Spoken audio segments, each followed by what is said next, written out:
பிரியமானவர்களே, எப்படி இருக்கீங்க? நல்லா இருக்கீங்களா? இந்த காலை பொழுது எப்படி இருக்கிறது? இந்த நாளை எப்படி ஆரம்பிச்சிங்க? ஆண்டவரோட பேசுனீங்களா? வேதத்தை தியானிச்சிங்களா? இன்றைக்கு யோசித்து பாருங்க. அப்போ வசனத்தை தியானித்து இயேசுவை நோக்கி ஜெபம் பண்ணி இயேசுவோடு இருப்பது தான் நமக்கு ஆசீர்வாதம். சரியா? இப்படியெல்லாம் செய்தால் கூட எனக்கு ஏன் இதுலேருந்து விடுதலை இல்லை அப்படின்னு ஏதோ ஒரு காரியத்தை குறித்த எண்ணம்.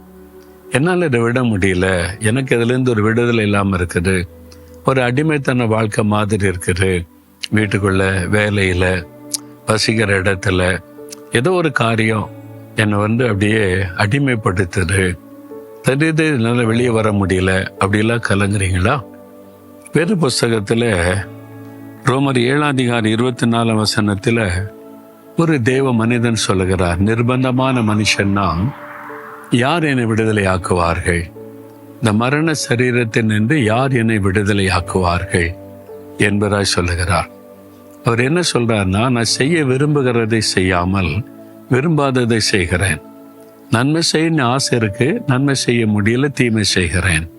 பரிசுத்தமா வாழ நீ விரும்புகிற ஆசை இருக்குது, வாழ முடியல, பாவம் செய்து விடுகிறேன். அப்ப எனக்குள்ள இருந்து ஏதோ ஒரு காரியம் அடிமைப்படுத்துகிறது. அப்ப நிர்பந்தமான மனுஷன் நான், யார் எனக்கு விடுதலை தருவார்கள் என்பதாய் கதறுகிறார். அப்போ உங்க வாழ்க்கையில கூட எனக்கு தப்புன்னு தெரியுது, ஆனா விட முடியல, இது செய்யக்கூடாதுன்னு நினைக்கிறேன், செய்து விடுகிறேன், இதை பேசக்கூடாதுன்னு நினைக்கிறேன், பேசி விடுகிறேன். அப்போ எனக்கு மிஞ்சின ஏதோ ஒரு காரியம் அடிமைப்படுத்துது, யார் எனக்கு விடுதலை தருவாங்க?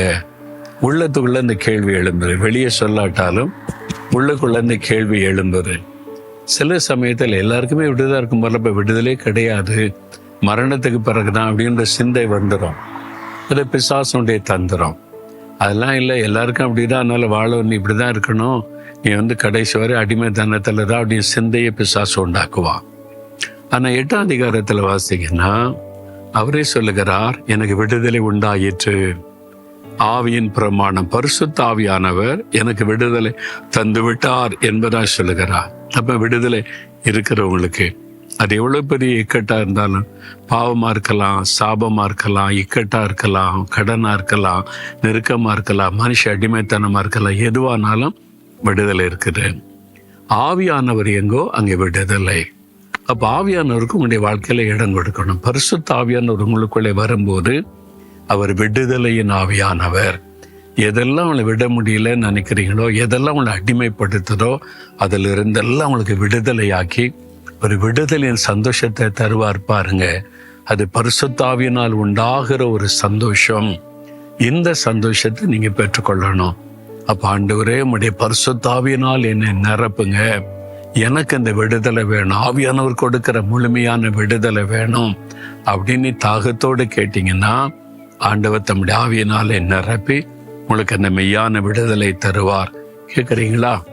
தகப்பனே, இயேசுவே, எனக்கு விடுதலை வேணும், ஆவியானவர் எங்கோ அங்கே விடுதலை உண்டுன்னு சொல்லப்பட்டிருக்கிறதே, எனக்கு அந்த பரிசுத்தாவின் வல்லமையை தாங்க, என்னை நிரப்புங்க, எனக்கு பூரண விடுதலை கொடுங்க, நான் விடுதலையுள்ள ஒரு வாழ்க்கை வாழணும், நான் அடிமைத்தனத்திலிருந்து பூரணமா விடுதலையாக்கப்படணும்.